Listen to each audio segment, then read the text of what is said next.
Screen visible आहे? Yes, sir. Yes, sir. Yes, sir. Okay. Face पण दिसतोय? Yes, sir. Yes, sir. आपण unit number 4 जो आहे आपला व्होकॅब्युलरी बिल्डिंग, त्याच्यातला लास्टचा पॉइंट आज आपण स्टार्ट करतोय. इडियम्स त्याला म्हणतो आपण, वाक्प्रचार. तर हे थोडंसं डिफिकल्ट आहे, परंतु जर आपण व्यवस्थित लक्ष दिलं तर हे समजण्यासाठी डिफिकल्ट नाहीये. पण इडियम्स त्याला म्हणतो, किंवा बरेच जण त्याला आयडम्स पण म्हणतात, पण त्याचं खरं प्रोनाउन्सिएशन इडियम्स आहे. याच्यामध्ये सुद्धा आपल्या एक्झाम मध्ये फिक्स क्वेश्चन असतो.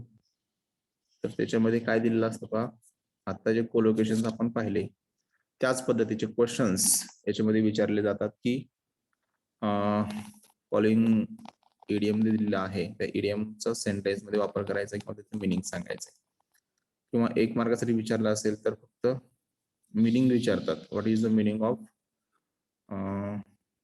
दिस इडियम और डॅश डॅश इडियम, म्हणजे इडियमचं तिथं एक कोणतरी इडियम दिलं ती त्याचं मिनिंग विचारलं जातं. ओके, त्या कंडिशनला आपल्याला सर्व इडियमचे मिनिंग माहित पाहिजेत. किंवा use the following idiom in your on sentence, किंवा मग खाली एखादं इडियम दिलं जातं आणि त्याचं सेंटेन्स मध्ये किंवा ओन सेंटेन्स मध्ये वापर करण्यासाठी सांगितलेलं असतं. ठीक आहे. तर या पद्धतीचे क्वेश्चन्स कन्फर्म पाठीमागच्या एक्झाम मध्ये विचारले गेलेले आहेत. या सुद्धा एक्झाम मध्ये याच्यावरती क्वेश्चन्स विचारले जातील. त्यानंतर आज आपली टेस्ट आहे 4:30 वाजता. मी लिंक पाठवून देतोय युनिट नंबर 1 वरती, बरं का. पूर्ण त्यामध्ये डायरेक्ट इनडायरेक्ट स्पीच सुद्धा असेल. युनिट नंबर 1 ची टेस्ट ची लिंक आज पाठवतोय. सर्वांनी 7 वाजेपर्यंत किंवा 8 वाजेपर्यंत, मॅक्झिमम 8 पर्यंत आपण चालू ठेवूया. 8 पर्यंत सर्वांनी ती सबमिट करायची आहे. ठीक आहे. सर सबमिट केल्यानंतर लगेच मार्क कळतात?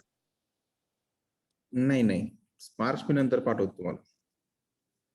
आता एक लक्षात घ्या, तुम्ही जर करेक्ट आन्सर लिहिले आता तर त्याचे करेक्ट मार्क्स मिळत आहेत. आता बरेच जण युनिट टेस्टला म्हटले की सर याचा आन्सर हे नव्हतं, मी बरोबर लिहिलं, सर्व हे तुम्ही चुकीचं दिलेलं आहे. पण ज्या वेळेस आता आम्ही क्वेश्चन पेपर गुगल फॉर्म तयार करत असतो त्याच वेळेस त्याचं आन्सर सुद्धा सेव्ह केलेलं असतं. त्याच्यामुळं तुम्ही तिकडून टेस्ट दिल्यानंतर लगेचच त्या क्षणाला तुमचे मार्क्स तिथे जनरेट होतात, म्हणजे तुमचे किती क्वेश्चन चुकले आणि किती बरोबर आले. त्याच्यामुळे त्याला आम्ही चेक करत नसतो, लक्षात घ्या.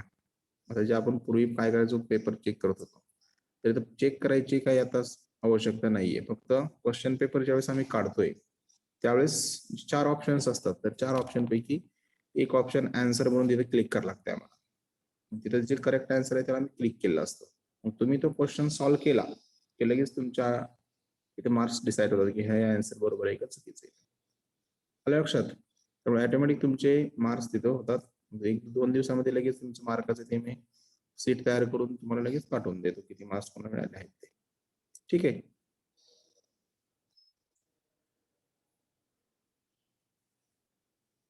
चला, तर मग आता बघा इडियम्स पाहू आपण आज. हा आपला शेवटचा पॉइंट आहे आणि यानंतर आपण पुढच्या लेक्चर मध्ये युनिट नंबर 3 चालू करतोय. कोणतं? पॅराग्राफ आणि डायलॉग रायटिंगचं.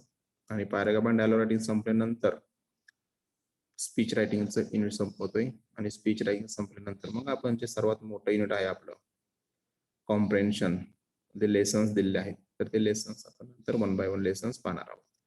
म्हणून त्याच्या अगोदर काय करायचं आपलं, हे छोटे छोटे युनिट जे आहेत ते संपवायचे आहेत आणि याचं प्रिपरेशन करून घ्यायचं आहे आपलं. त्यासाठी आपण हे टेस्ट किती मार्काची आहे? टेस्ट बहुतेक 25 किंवा 20 मार्काचे आहे, बहुतेक 20 ची बहुतेक, कारण त्यामध्ये मी 20 मार्काचे 20 क्वेश्चन ऍड केलेत. 20 मार्काचे आहे. ठीक आहे.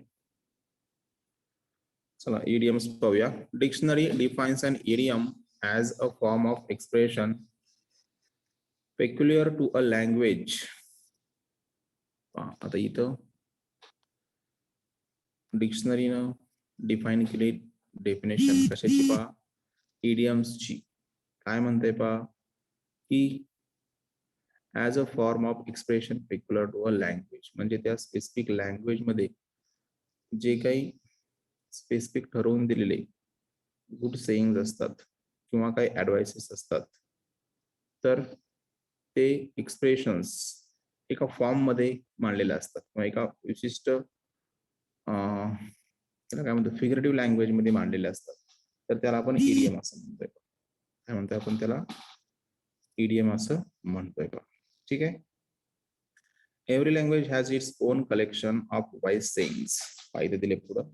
प्रत्येक लँग्वेजकडं काय आहे पा, त्याची जी काही वाईज सेईंग म्हणजे चांगलं संदेश देण्याचे काहीतरी कलेक्शन्स आहेत पा, म्हणजे आपण गुड थॉट वगैरे म्हणतो त्याला. They offer advice about how to live and also transfer some underlying ideas, principles and values of a given culture or society. मग ते जे काही गुड सेईंग्स असतात, म्हणजे गुड सेईंग म्हणजे काय पहा, तर आपल्याला बरेचसे असे सेंटेन्सेस असतात पहा, आपण आपल्या लाईफमध्ये रीड करत असतो की ते सेंटेन्सेस काय करतात पहा, आपल्याला काहीतरी मेसेज देतात. मग ते वाईज सेईंग असतील किंवा आणखीन गुड थॉट त्याला म्हणत असेल आपण, तर ते काय करतात पहा आपल्याला, they offer advice about how to live and also transfer some underlying ideas, principles and values of a given cultural society. मग ते काय सांगतात आपल्याला की सध्याच्या या सिच्युएशन मध्ये आपण कसं लाईफ जगायला पाहिजे किंवा कशा पद्धतीनं व्यतीत करायला पाहिजे. त्याचबरोबर आपल्याकडे असणारे जे काही अंडरलिंग आयडियाज असतील, अंडरलिंग म्हणजे काय पहा, सुप्त गुण त्याला म्हणतो, किंवा आपल्यामध्ये असणारे जे काही स्किल्स असतील, तर ते कशा पद्धतीने आपण ट्रान्सफर करू शकतो आणि आपल्या सोसायटी किंवा जे काही कल्चर आहे, समाज आहे किंवा संस्कृती आहे, तर त्याच्यासाठी कसं व्हॅल्युएबल असू शकते किंवा त्याचा यूज त्यासाठी कसा करू शकतो. तर हे वाईज सेईंग्स आपला ऍडवाइस देतात, म्हणजे how to live in the present situation or in the present society. These advices given by these wise sayings. Okay, these sayings are called idioms. आणि याच जे काही सेईंग्स आहेत किंवा गुड सेईंग्स आहेत म्हणतो आपण किंवा वाईज सेईंग्स आहेत, तर त्याला आपण काय म्हणतोय का, इडियम्स. इडियम्सचा शब्दाचा अर्थ वाक्प्रचार असा होतो. Okay. These combinations of words have a figurative meaning. आता हे जे काही आपण आता पाठीमागे पाहिलं होतं का, कोणतं कोलोकेशन्स पाहिले, तर त्याचं फिगरेटिव्ह मिनिंग होतं का? नाही. फिगरेटिव्ह मिनिंग म्हणजे काय, तर अलंकारिक भाषा, म्हणजे थोडस सुरामध्ये त्याचं प्रोनाउन्सिएशन येणे किंवा लयबद्धता त्यामध्ये आणण्याचा प्रयत्न करणे, त्याला आपण काय म्हणतोय तर पहा, इडियम्स असं म्हणतोय. ओके, म्हणजे हे जे काही कॉम्बिनेशन आहे, तर त्याला आपण इडियम असं म्हणतोय. तर त्याला आपण फिगरेटिव्ह मिनिंग न इडियम म्हटलं जाते. In short, idioms are a source of sparkle and polish. आता इथं शॉर्ट मध्ये जर सांगायचं म्हटलं तर आपलं ब्रेन वॉश करण्याची किंवा पॉलिश करण्याची किंवा स्पार्कल करण्याची ही जी काही पद्धत आहे, तर ती त्याचं सोर्स आहे किंवा उगमस्थान आहे असं म्हणतात. म्हणजे आपल्या बुद्धीवरती बऱ्याच वेळेस आपण म्हणतो, आणि नाही, माझ्या बुद्धीवर तर गंज चढलेला आहे, की त्याच्यामध्ये मग हे पॉलिश करण्याचं किंवा स्पार्क करण्याचं काम कोण करतंय पहा, तर हे इडियम्स करतायत. This list of commonly used idioms and sayings can help to speak fine English. आणि ही काय जी काही यांची लिस्ट आहे, कॉमनली यूज होणारे डे टू डे लाईफ मध्ये जे काही इडियम्स आहेत, तर ते निश्चितपणे आपल्याला स्पीकिंग करण्यासाठी किंवा बोलण्यासाठी किंवा वेल इंग्लिश स्पीकर बनण्यासाठी ते हेल्पफुल असणार आहेत. ओके.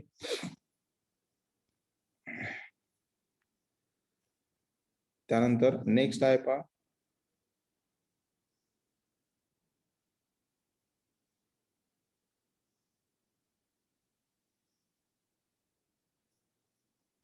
ठीक आहे,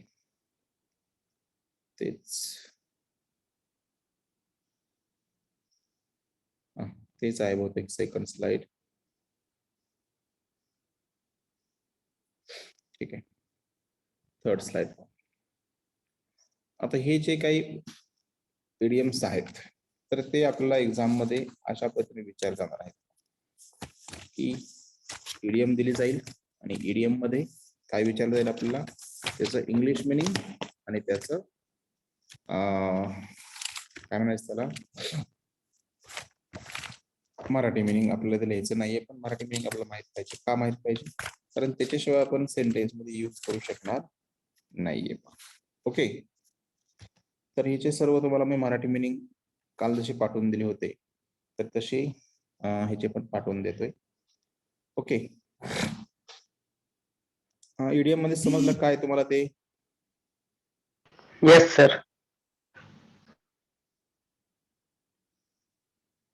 ओके, तर मग आता आपण काय करूया, वन बाय वन एक्झाम्पल्स पाहूया. हे फर्स्ट दिले पहा, action speaks louder than words. याला काय म्हणतो आपण? Action speaks louder than words. याला काय म्हणू शकतो?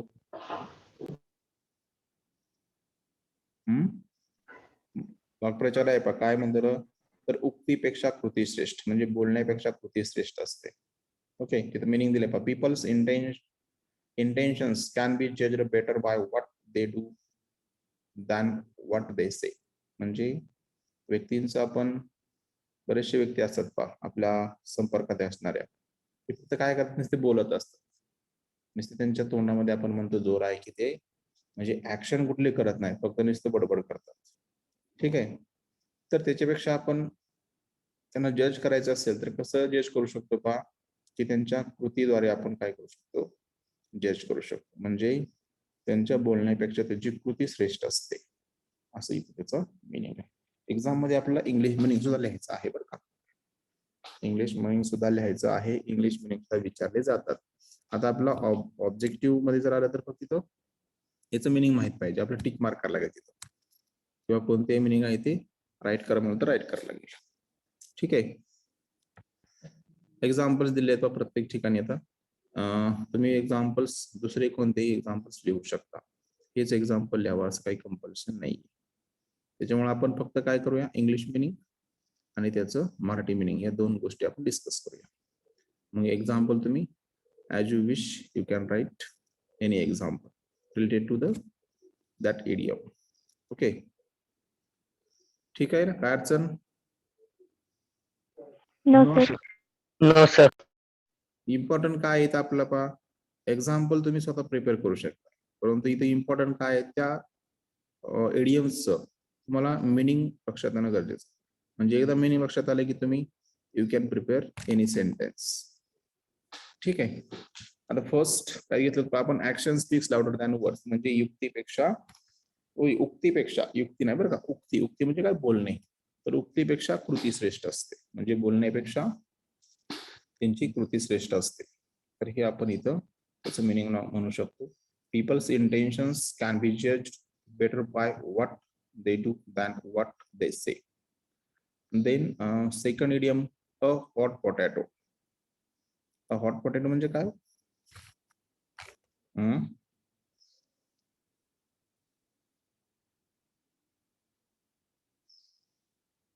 काय असणार मिनिंग त्याचं? तुम्ही म्हणणार गरम बटाटा खायचा म्हणणार का?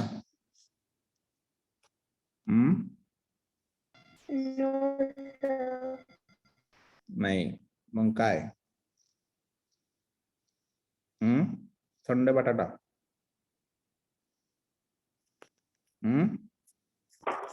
गरम बटाटा. गरम बटाटा खायचा. सर गरम डोक्याचा. ठीक आहे, पा पुढं मिनिंग दिलंय त्याचं, speak of an issue mostly current which many people are talking about and which is usually disputed. पा सध्याच्या म्हणजे करंट विषयावरती चर्चा करणे किंवा चालू विषयावरती तत्कालीन विषयावरती बोलणे, त्याला अ हॉट पोटॅटो म्हणतात. गरम बटाटा म्हणायचं नाही बरं का आता. हॉट पोटॅटो म्हणजे काय? हॉट पोटॅटो म्हणजे काय? सर चालू विषयावरती किंवा तत्कालीन विषयावरती बोलणे किंवा त्याच्यावरती चर्चा करणे. आता खाली एक्झाम्पल लक्ष देईल पहा. Corona is a hot potato. आलं का? Yes. Corona yes sir. म्हणजे सध्याचा करंट इश्यू कोणता आहे पहा? कोरोना आहे. Corona. Okay. Hot Yes, potato sir. म्हणजे काय? Yes, sir. Talking about the situation which in majority people are talking about.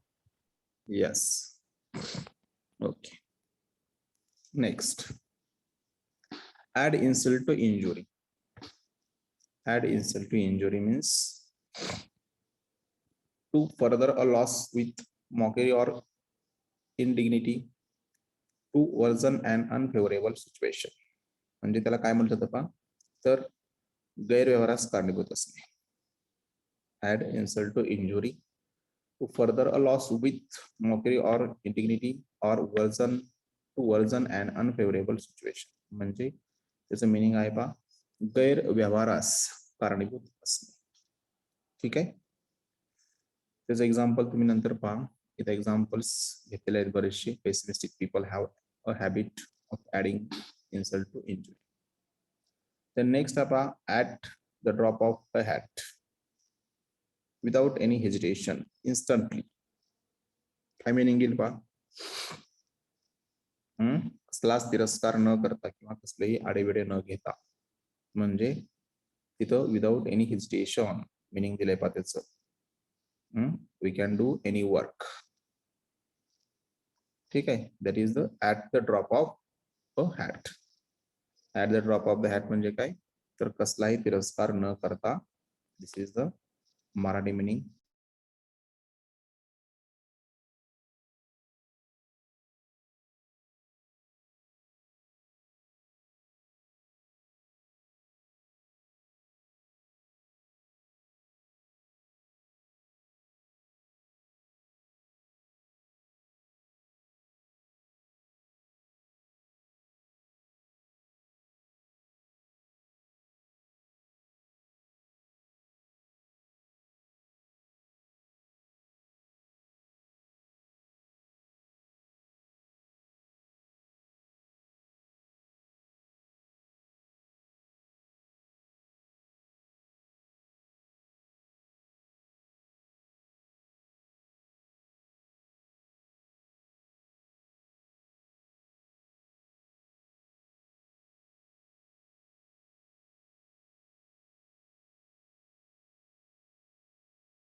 Hello, आवाज येतोय?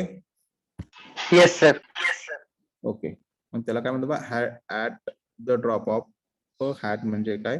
तर गैरव्यवहारास कारणीभूत असणे. सॉरी, आपण कुठलेही आडेवेड न घेता आपण त्याला म्हणतोय. म्हणजे without any hesitation. Okay. Then back to the drawing board. काय हो? Back to the drawing board म्हणजे कामाची सुरुवात नव्यापासून करणे. when an attempt fails and it's time to start all over. म्हणजे पुन्हा एकदा जोमाने सुरुवात करणे किंवा पुन्हा एकदा नव्याने सुरुवात करणे. म्हणजे नव्या उमेदीने. जर आपण फेल झालो असेल तर ते आणखीन पुन्हा एकदा चांगल्या काय म्हणतात पॉवर घेऊन किंवा एकदम फुल एन्थुजियास्टिक न काय करणे? स्टार्ट करणे ते वर्क आणखी. त्याला आपण back to the drawing board असं म्हटलं जातं. त्यानंतर ball is in your court. Ball in your court म्हणजे काय पहा? तर जिथं मिनिंग दिलं आहे पहा, it is up to you to make the next decision or step. म्हणजे ही जे काही डिसिजन घ्यायचं आहे ते तुमच्या हातामध्ये आहे. त्याचं मिनिंग असं राहतं का की ball is in your court, म्हणजे depends on next person what decision you will take or not. Okay, this is the ball is in your court. The meaning दिले पहा, it is up to you to make the next decision or step. This is the ball is in your court. Then barking up the wrong tree. So, looking in the wrong place or accusing the wrong person. म्हणजे चुकीच्या व्यक्तीला दोष देणे. दोष देणे. Okay, एक्युजन म्हणजे काय पहा, एक्युजेशन त्याला आपण दोष देणे किंवा त्या व्यक्तीला आपण काय ठरवू, चुकीचं ठरवण्यात होतं. म्हणजे चुकीच्या व्यक्तीला दोष देणे म्हणजेच काय म्हणतो, बार्किंग अप द रॉंग. ठीक आहे, इथं म्हणायचं बार्किंग म्हणजे काय, कोणत्याचं असं मिनिंग असतं का, किंवा त्याचं बार्क म्हणजे दुसरं मिनिंग काय असतं आणखी, तर झाडाची साल. लेअर ऑफ ट्री त्याला बार्किंग पण म्हटलं जातं. तर शब्दाची मिनिंग इथे घ्यायचे नाहीये. English looking in the wrong place किंवा ऍक्टिंग द रॉंग पर्सन. तर कोणाचा तर माईक चालू आहे. बंद करायचे माईक, माझा माईक चालू आहे तो. त्यानंतर beat around the bush. Beat around the bush म्हणजे काय पहा, तर avoiding the main topic, not speaking directly about the issue, म्हणजे मुख्य विषयाला टाळणे. जो मुख्य मुद्दा आहे तो बोलणेच नाही, त्याच्यावरती फक्त साईडला फिरणे किंवा साईडनं डिस्कशन करणे, मेन विषय तसंच अवॉइड करणे, म्हणजे मुख्य विषयास टाळणे. बीट अराउंड द बुश, मुख्य विषयास टाळणे. Then best of both worlds, all the advantages. Best of both worlds म्हणजे काय पहा, तर सर्वकडे फायदे होणे किंवा सर्व फायदेशीर असणे. त्याचं मिनिंग असतं की ज्या ऑल थिंग्स असतील तर त्या चांगल्या असणे किंवा ते आपल्या बेनिफिशियल असणे. ठीक आहे. Bite off more than you can chew. Bite off more than you can chew म्हणजे काय पहा, तर त्याचं मिनिंग दिलं आहे पहा, to take on a task that is way too big, म्हणजे जे पेल तेवढंच काम घ्यायचं. नाही, लक्षात घ्या, bite off more than you can chew, तर एखादं to take on task that is way too big म्हणजे मोठं बनण्याच्या दृष्टीने एखादं काम स्टार्ट करणं. तर आपण हे एक मिनिंग निघू शकतं, किंवा तुम्ही म्हणला ते की झेपल तेवढंच काम घेणे, हे पण त्याचं मिनिंग निघू शकतं. परंतु एखादं टास्क आपण मोठं बनण्यासाठी घेऊ शकतो, तर ते पण त्याचं मिनिंग आहे. ठीक आहे. त्यानंतर blessing in disguise. Blessing in disguise म्हणजे काय पहा, something good that is not recognized at first, म्हणजे काहीतरी चांगलं आहे ते फर्स्ट टाइमिंगला आपण न ओळखणे. Blessing in disguise. My colleagues are blessing in disguise for me, म्हणजे मी चांगला आहे हे माझ्या कलिगने मला काय केलं, सुरुवातीला ओळखलं नाही. ठीक आहे. Burn the midnight oil. Burn midnight oil म्हणजे काय हो, to work late into the night alluding to the time before electric light, म्हणजे रात्रंदिवस काम करणे किंवा आपण त्याला असं म्हणतो डोळ्यात तेल घालून काम करणे. डोळ्यात तेल घालून काम करणे म्हणजे काय पहा, रक्ताचं पाणी करून काम करणे. फुल कॉन्सन्ट्रेशन न वर्क करणे आपण त्याला, किंवा रात्रंदिवस हार्ड वर्क करणे, किंवा त्याच्यामध्ये आपण स्वतःला फुल काय करणे, त्याच्यामध्ये झोकून देणे किंवा डिव्होशन आपण वर्क करणे. इथे एक्झाम्पल दिले पहा, during exam students burn the midnight oil. तुमचंच एक्झाम्पल घेतलेलं आहे. कॅन्ट जज a book by it's cover. आहे पहा, ऐकलंय का, कुठं ऐकलं होय? सर तर एकदा लय मला ठिकाणी ऐकलंय. पेपर मध्ये हा टॉपिक दिलता पॅराग्राफ रायटिंग म्हणून. ओके. आणखीन मला वाटतं एक टीव्ही वरती ऍड येते पण त्याच्यावरती पण येते हे, आहे का? हा सर आलत सर, टाटा टीची. टाटा हा. टीची. हा, डोंट जज a book by it's cover म्हणजे काय हो? कॅनॉट जज समथिंग पुस्तकाच्या प्रायमरी ऑन अपीअरन्स म्हणजे बाह्य वर्णावरून अंतर्गत गुणाचं मूल्यमापन न करणे, त्याचं असं मिनिंग असतं. म्हणजे आपण जे बाह्य वरून दिसतोय तसं आतून नसतो, असं त्याचं मिनिंग असते. ओके. त्यानंतर कॉट बिटवीन टू स्टूल्स. काय meaning caught between two stools म्हणजे when someone finds it difficult to choose between two alternatives म्हणजे दोन्हीतून एकाची सिलेक्शन करणं अवघड जाणं, म्हणजे त्याला मिनिंग काय असतं का, की द्विधा मनस्थित असणे. कॉट बिटवीन टू स्टूल्स म्हणजे दोन्ही मधून एक सिलेक्शन करणं हे डिफिकल्ट जाणं, त्याला आपण काय म्हणतो, कॉट बिटवीन टू स्टूल्स असं म्हटलं जातं. ओके. त्यानंतर cross the bridge when you come across it. Okay. It deals with a problem if and Wien it becomes necessary, not before. म्हणजे याचं काय मिनिंग आहे पहा, की जेव्हा तुम्ही एखादी गोष्ट करताय तर तुम्हाला तिथं कोणत्याही अडथळ्याचा विचार न करता तुम्ही त्याचा मुकाबला करत असताय. Cross the bridge when you come across it म्हणजे जेव्हा तुम्हाला अडथळे येतात तेव्हा तुम्ही ते काय करता, त्याला सामोरं जाताय किंवा त्याच्यावर तुम्ही ओव्हरकम करताय. Okay. Deal with a problem if and Wien it becomes necessary, not before. म्हणजे तुम्ही तिथं जे काय आलं असेल त्याला सामोरं जाण्याची तयारी ठेवताय आणि त्याचा तुम्ही सक्सेस मिळवताय. Plus cross the bridge when you come across it म्हणजे सर्व येणारे अडथळे तुम्ही काय करताय, पार करताय. ठीक आहे. Cry over spilled milk Wien you complain about a loss from the past म्हणजे काय पहा, तर भूतकाळात होऊन गेलेले गोष्टीचा निरर्थक व्यर्थ करणे.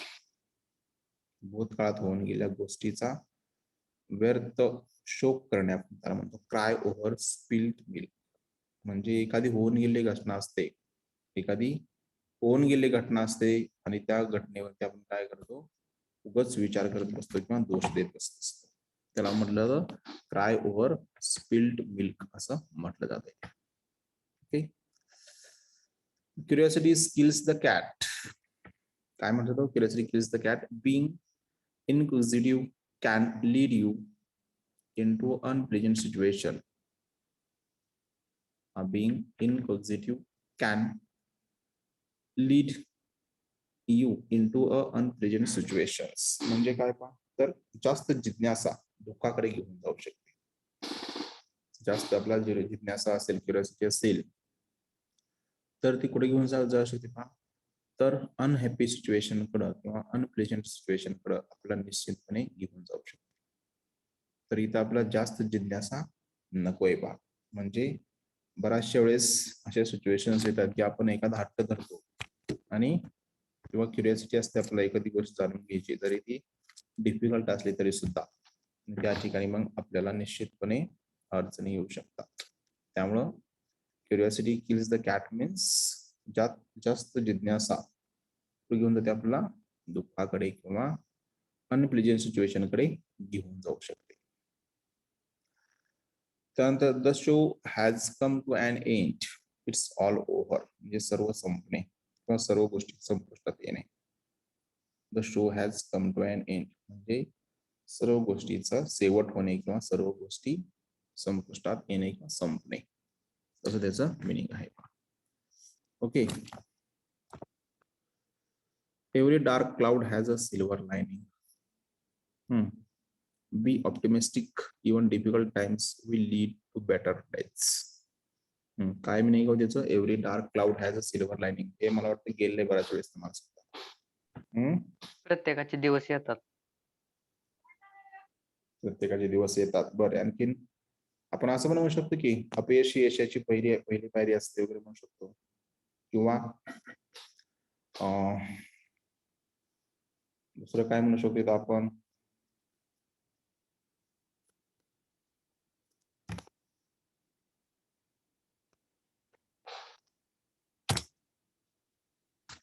कितीतरी तिथं समजा काय असतील आपल्याला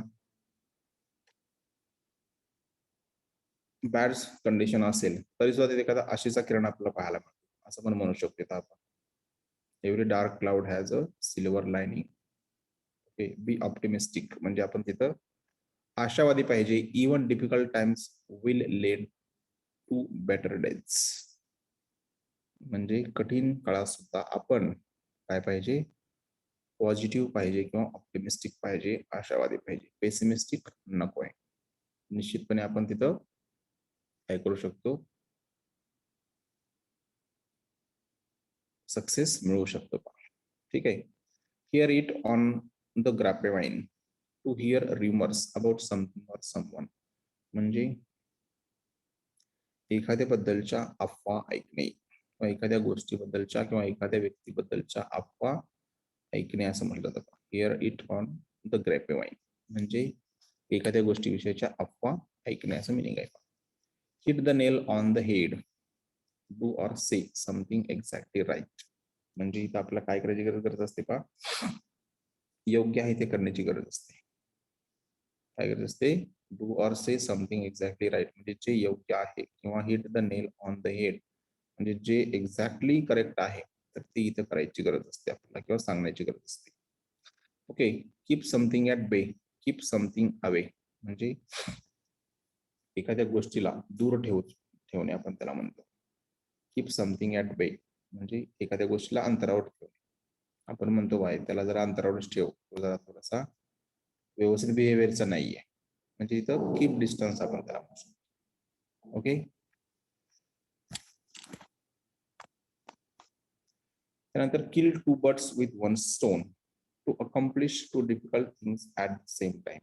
यात शब्दाचा अर्थ घेतला तर काय पा, एका दगडात दोन पक्षी मारणे म्हणजे एका वेळेस दोन कामं करणे असं म्हटलं जातं. त्याचं meaning kill two birds with one stone म्हणजे एका वेळेस काय करणे, दोन वर्क किंवा दोन कामं करणे किंवा एका दगडात दोन पक्षी मारणे असं त्याचं मिनिंग आहे. त्यानंतर लास्ट स्ट्रॉ. लास्ट स्ट्रॉ म्हणजे काय पहा, the final problem in a series of problems म्हणजे जे काही तुमची समस्या होत्या तर त्यातली शेवटची समस्या असते. म्हणजे लास्टचे तुमचं जे काय प्रॉब्लेम आहे ते असते. लास्ट स्ट्रॉ म्हणजे शेवटची समस्या असते. A man of letters, a well non man म्हणजे विद्वान व्यक्ती किंवा त्याला आपण बऱ्याचशा वेळेस काय म्हणतो का, एक चांगली साहित्यिक किंवा विद्वान व्यक्ती असं म्हणू शकतो.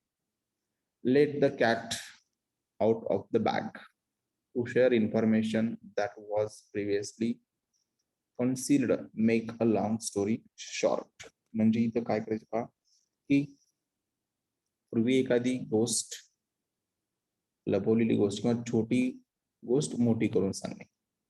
Let the cat out of the bag म्हणजे एखादी छोटी गोष्ट आहे ती मोठी करून सांगणे किंवा वाढवून सांगणे असं त्याचं मिनिंग आहे.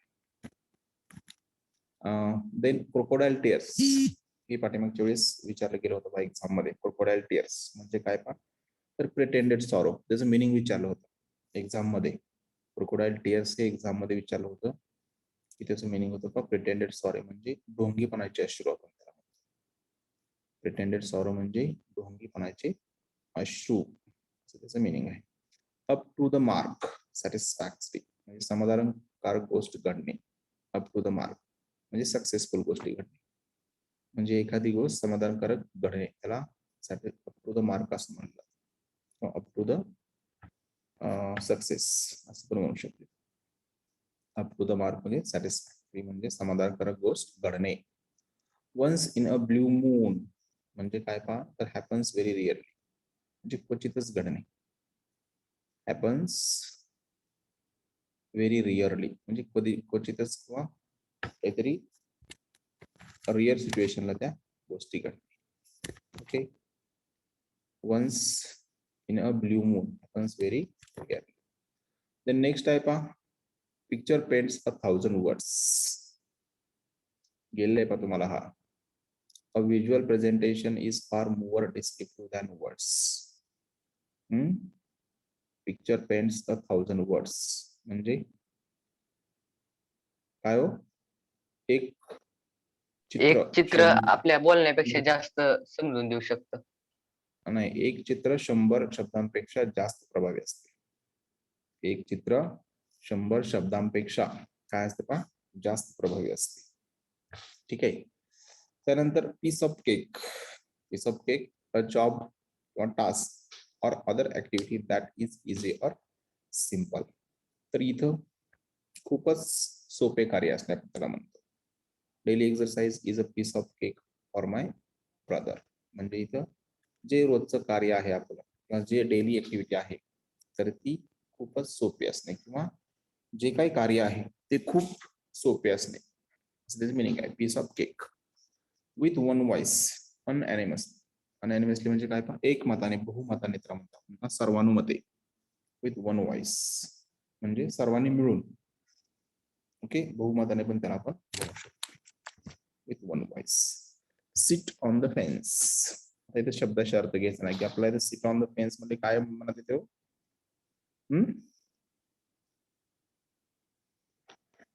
फेन्स म्हणजे कुंपण. मग पुढे जाऊन बसायचं, कुंपणी जाऊन बसते का? नाहीये, कुंपणवरती जाऊन बसायची गरज नाहीये.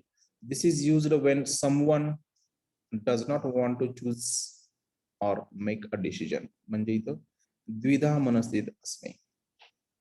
एखादी व्यक्ती द्विधा मनस्थितीत असणे म्हणजे त्याची जे काय दोन अल्टरनेटिव्ह असतील तर त्यातून एक सिलेक्शन करणं अवघड जाणे त्याला, म्हणजे तिथं द्विधा मनस्थिती असणे माणसाची. ओके. स्टील समवन्स थंडर म्हणजे काय पहा, to take the credit for something someone else. म्हणजे एखाद्याने केलेले कार्य मी केले असं सांगणे किंवा एखाद्याची श्रेय चोरणे आपण त्याला म्हणतो, किंवा एखाद्याचं जे काय वर्क आहे तर ती मी केले असं सांगणे. एखाद्याचं कार्य चोरणे आपण म्हणू शकतो किंवा त्याला आपण चिटर पण म्हणू शकतो. Okay. To hear something straight from the horse's mouth. इथं पण शब्दाचे अर्थ घ्यायचे नाहीत पहा. To hear something from the authoritative source म्हणजे सर्वमान्य व्यक्तीकडून ऐकणे किंवा जे काही त्यांची ऑथॉरिटी असेल तर त्यांना एखादी गोष्ट सांगणे, म्हणजे सर्वमान्य व्यक्तीने सांगितलेले खरे वाटणे. That is the two hear something straight from the horse's mouth. Okay. त्यानंतर अन आयर्न विल अँड इनफ्लेक्झिबल डिटर्मिनेशन म्हणजे काय पहा, तर एखादी त्यांची प्रचंड इच्छाशक्ती असणारी व्यक्ती आपण त्याला म्हणतो. अन अनफ्लेक्झिबल डिटर्मिनेशन म्हणजे एकदम प्रचंड इच्छाशक्ती असणारी व्यक्ती म्हणजे स्ट्रॉंग विल पॉवर त्याला म्हणतो आपण. त्याच्याकडे काय स्ट्रॉंग विल पॉवर आहे, किती जरी प्रॉब्लेम्स आले तर ते काय करत नाहीत का, त्याला सामोरं जात आहेत. तर आपण असं म्हणू शकतो की अन आयर्न विल. ठीक आहे.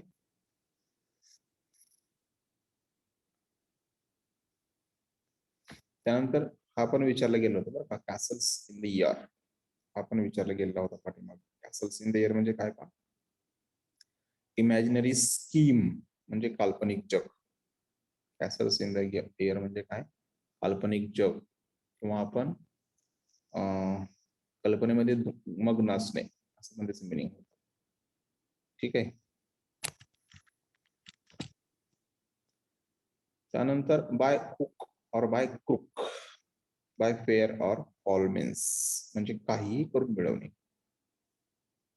बाय हुक और क्रुक, बाय क्रुक म्हणजे काय पहा, काहीही करून मिळवणे, मग ते चांगल्या मार्गाने असेल किंवा गैरमार्गाने असेल.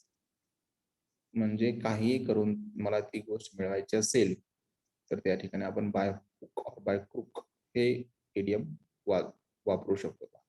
बाय फेअर और फॉल मीन्स म्हणजे चांगल्या किंवा वाईट मार्गाने किंवा गैरमार्गाने मिळवणे, त्याला बाय हुक और बाय क्रुक असं म्हटलं जात आहे. त्यानंतर वन्स फॉर ऑल, फायनली, शेवटी. वन्स फॉर ऑल म्हणजे सर्वांसाठी एक नाही म्हणायचं, किंवा फायनली त्याचं मिनिंग आहे म्हणजे सरते शेवटी किंवा एकदम एंडिंगला. त्यानंतर ऍट अ स्ट्रेच, कंटिन्युअसली, सतत. म्हणजे इथं आपण त्याला काय म्हणतो का, कंटिन्युअस एफर्ट पण म्हणू शकतो. ओके.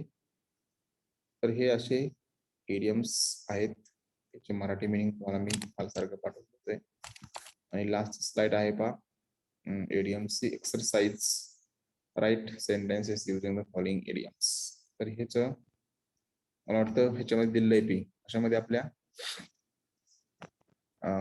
PDF मध्ये पाठवून दिलं आहे हे. तर हे काय करायचं आहे, आज मी याची मिनिंग पाठवून देतोय. काल जसं लिहिलं होतं आपण, कसं लिहिलं होतं काल आपण, एक्झाम्पल लिहायचं, सॉरी त्याचं इडियम लिहायचं, त्यानंतर त्याची इंग्लिश मिनिंग लिहायचं, इंग्लिश मिनिंग नंतर त्याचं मराठी मिनिंग लिहायचंय आणि त्यानंतर खाली त्याचं एक्झाम्पल्स. मग तुम्ही एक्झाम्पल्स इथले लिहू शकता मी दिलेले, किंवा तुम्ही ओन एक्झाम्पल सुद्धा लिहू शकता येत असतील तर. नसतील येत तर आपले आहेत एक्झाम्पल लिहायचे आणि एक्सरसाइज पण लिहायची बरं का आपल्या नोटबुक. ठीक आहे, अलग लक्षात काय करायचं ते. हॅलो, ठीक आहे. म्हणजे आपलं हे जे काही युनिट आहे कोणतं, पॅराग्राफ रायटिंग, सॉरी व्होकॅब्युलरी बिल्डिंगचं, तर इथे युनिट काय होते आपलं संपतंय पहा.